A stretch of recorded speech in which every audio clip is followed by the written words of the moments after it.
Watt mass of the liquid A of specific heat. ये कह रहा है कि मास ऑफ लिक्विड हमको कैलकुलेट करना है। कह रहा है कितना मास ऑफ लिक्विड होना चाहिए, मास ऑफ लिक्विड होना चाहिए, और जिसकी specific heat mass m1 equal to question mark कर लेते हैं, m2 कर लो इसको। चलो m1 है कि m2 अभी हम डिसाइड कर लेंगे ये। और जिसकी स्पेसिफिक हीट ऑफ लिक्विड कितना है, स्पेसिफिक हीट ऑफ लिक्विड वो है C इज इक्वल टू 0.84 और joule upon gram kelvin. At the temperature कितना है इसका, 40 degree centigrade. Must be mixed. कह रहा है कि ये मास ऑफ लिक्विड इसका है, मान लो मास ऑफ लिक्विड का ये पूरा डेटा दे रहा है। ये किसके साथ मिक्स किया गया है, ये मिक्स किया गया है किसके साथ, 100 ग्राम ऑफ द लिक्विड के साथ। इसका इस वाले लिक्विड को m1 कर लो, इसको m2 कर लो, 100 ग्राम लिया गया है लिक्विड को, और लिक्विड इसका B नाम दे रहे हैं और लिक्विड इसका नाम A है।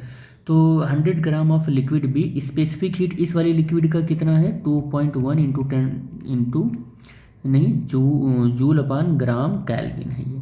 और इसका टेम्परेचर T2 कर लेते हैं। इसका टेम्परेचर T2 कितना है, 20 ग्राम डिग्री सेंटीग्रेड, और इसको T1 कर लेते हैं। और ये C1 हो गया, ये M1 हो गया, M2 अब सेट हो गया है, ये C2 हो गया है। और इसका टेम्परेचर कितना है, यहाँ पर इसका लिख देते हैं T2 T1 इसका है 40 डिग्री सेंटीग्रेड है। तो ये हॉटर बॉडी है, ये कोल्डर बॉडी है, ये दोनों है तो बेसिकली लिक्विड ही, ये लिक्विड है। और ये क्या है, ये भी क्या है, मिक्स्ड विथ लिक्विड, दोनों लिक्विड ही हैं। लिक्विड ए है ये, लिक्विड ए है ये, और ये लिक्विड बी है ये लिक्विड बी है, ठीक है।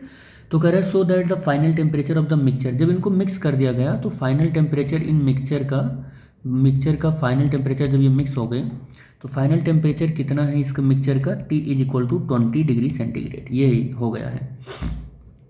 या हम ऐसे कर सकते हैं कि इसको और इसको ये मिक्स कर दिया गया है, तो यहाँ पर फाइनल टेम्परेचर ऐसे लिख सकते हैं 20 डिग्री सेंटीग्रेड हो गया है।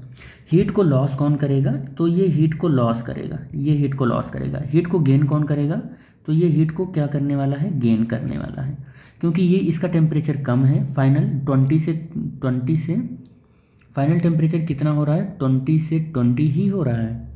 एक बार देख लेते हैं final temperature B of the specific heat. देखो what mass of the liquid A specific heat 0.84 इसकी स्पेसिफिक हीट दे रहा है। At the temperature 40 degree centigrade must be mixed with the 100 gram liquid B, specific heat इतना at the 20 gram, so that the final temperature mixture का final temperature 32 हो रहा है बेटे, यहाँ पर गड़बड़ी हो गई है, 32 हो रहा है, 32 डिग्री सेंटीग्रेड। यहाँ पर देखो, यहाँ पर 32 डिग्री सेंटीग्रेड हो रहा है, ठीक है। तो चलो, तो अगर ये हीट को गेन कर रहा है तो Q इज इक्वल टू इसका मास 100 और इसकी स्पेसिफिक हीट 2.1 और इसका टेम्परेचर डिफरेंस कितना है, टेम्परेचर डिफरेंस 32 माइनस 20। भाई फार्मूला क्या होता है, Q इज इक्वल टू, ये तो गेन कर रहा है तो Q gain is equal to कितना हो जाएगा, M2C2, और इसको T बोल रहा हूँ और इसको T2 बोल रहा हूँ, तो ये फार्मूले में रखेंगे तो यही मिलेगा। और Q लॉस अगर निकालूं तो ये लॉस कर रहा है, तो M1 C1 और डेल्टा T, मतलब ये हो जाएगा M1 C1 और डेल्टा T का मतलब हो गया कि ये T1 इनिशियल टेम्परेचर और फाइनल इसका T हो जा रहा है टेम्परेचर, ये T हो जाएगा। तो अगर मैं Q लॉस निकालूं तो M1 की वैल्यू कितना दे रखा है, ये हमको कैलकुलेट करना है। C1 की वैल्यू कितना दे रखा है, ये 0.84 और T1 की वैल्यू कितनी है, 40 से 32 हो जा रहा है। तो ये हमारा लॉस निकल कर आ गया और ये हमारा गेन निकल कर आया। और कैलोरीमेट्री का प्रिंसिपल कहता है heat loss equal to heat gain कर दो बस। तो Q loss is equal to Q क्या कर देना है, गेन कर देना है। तो M1 इंटू 0.84 इंटू 40 माइनस 32 और इक्वल टू M2 की वैल्यू 100 इंटू 2.1 इंटू 32 माइनस 20 कर दो। अब इसको सॉल्व कर लेते हैं, तो M1 is equal to 100 into 2.1 into 32 minus 20 करेंगे तो 12 आ जाएगा, और ये 0.84 अपॉन में चला जाएगा और ये माइनस करेंगे तो 8 आ जाएगा, इसको माइनस करोगे तो 8 आ जाएगा। M1 इज इक्वल टू, ये देखो यहाँ पे 100 से इसको 10 कर लो, इसको 21 कर लो और इंटू 12 कर लो, क्योंकि हमने एक जीरो से डेसिमल कैंसिल कर दिया। यहाँ इसको 84 कर लो, इंटू 8 कर लो और ऊपर 100 बढ़ा लो, क्योंकि यहाँ दो डेसिमल कैंसिल किया है। अब देखो कुछ कैंसिल हो रहा है तो कैंसिल करो।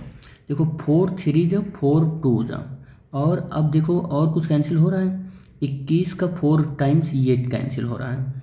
और अब आप देखोगे तो कुछ हो रहा है कैंसिल यहाँ पर, अभी भी नहीं हो रहा है। तो 3 के पीछे 3 जीरो लगा लो, 1 2 और ये 3 जीरो ये, और 4 2 जा 8 कर लो। आप इसको सॉल्व करोगे तो कितना आ जाएगा सॉल्व होकर, 8 3